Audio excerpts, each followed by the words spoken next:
রক্ত নিতে এসে রক্ত দিলাম। আসসালামু আলাইকুম, কেমন আছেন সবাই? আশা করি সবাই ভালো আছেন।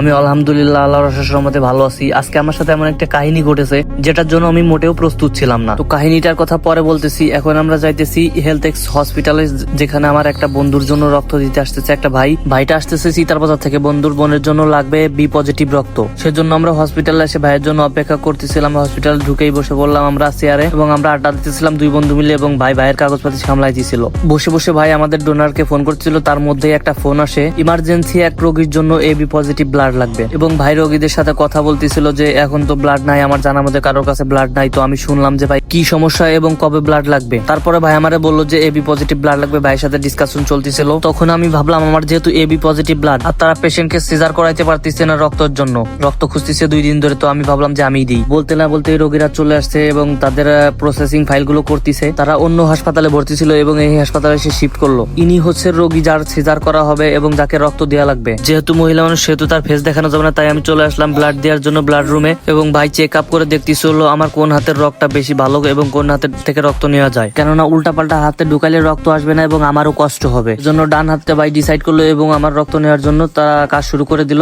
আপনারা জানেন আমি খুবই সাহসী মানুষ, তাই চোখ মুখ ঢাইকে ছিঁড়ে ধরে গেছি। ওইটা ঢুকানোর সময় যেহেতু আমার অনেক ব্যথা লাগছিল, সুই ঢুকানোর পরে অন্যান্য মানুষের যে পরিমাণ ব্লাড নামে আমার ততটুকু ব্লাড নামতেছিল না, আস্তে আস্তে নামতেছিল। যেহেতু আমি অনেক রক্তওয়ালা মানুষ, যেটা নিয়ে অনিশ্চয়তা ছিলাম সেটাই হয়েছে। এই হাতে ব্লাড নামতেছিল না, তাই আমাকে ঘুরাই অন্য হাত নিবে। এখন একটা ফুটা করা হয়ে গেছে অলরেডি, এখন আমার ওকে অন্য হাতে ফুটা করবে এবং এই হাত থেকে দেখা যাক ব্লাড নেওয়া যায় কিনা। তারপরে স্যালাইনের দড়ি আমার হাতটা নরম করে শক্ত করে বেঁধে নিল এবং পানির মতো তুলে দিয়ে সাদা সাদা কি যেন কষে, ও কষার কি কারণ আমি জানি না, আল্লাহ সেই জানে। তারপরে আবার চিকন সরু ক্ষেপণাস্ত্রটা আমার বাম হাতে আবার ঢুকাই দিল রক্ত নেওয়ার জন্য। তো ঢুকানোর সাথে কিন্তু অনেক রক্ত বের হয়ে গেছিল, তবুও কোনো কাজ হলো না। আবার আমাকে হাত পাল্টায় আবার ঢুকাইলো, নিয়ে 3 বার সুই ঢুকানো হলো আমার হাতে। আমি বুঝতেছি না, আগে 2 বার দিয়েছিলাম তারপর তাতে তো কোনো এত ঝামেলা ছিল না, কিন্তু এইবার অনেক ঝামেলা পোহাইতে হইতেছে আমাকে।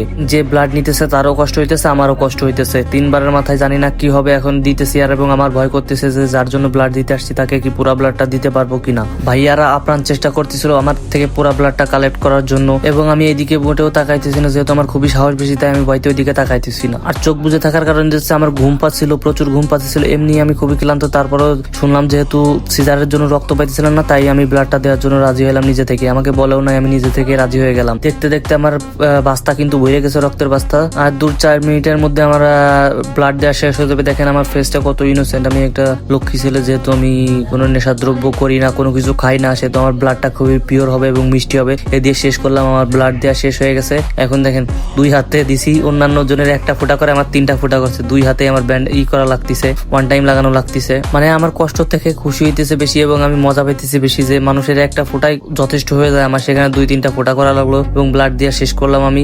দেখতে দেখতে আমাদের কিন্তু যে ভাইয়ের ব্লাড আমরা নেওয়ার জন্য গেছিলাম সেই ভাই কিন্তু চলে আসছে। যেহেতু তার বাসা অনেক দূরে, সেহেতু সেখান থেকে আসছে, তার জন্য আমরা ডাব রেডি করে রাখছি এবং গ্লুকোজ গুলাইতেছি, যাতে ব্লাড দেওয়ার পরপরই আমরা তাকে সেটা দিতে পারি। গ্লুকোজ খাওয়ানোর কারণে হচ্ছে শরীরটা একটু চাঙ্গা হয়ে যায়। রক্ত নিতে এসে রক্ত দিলাম, এমন একটা কোইন্সিডেন্টলি ব্যাপার হয়েছে।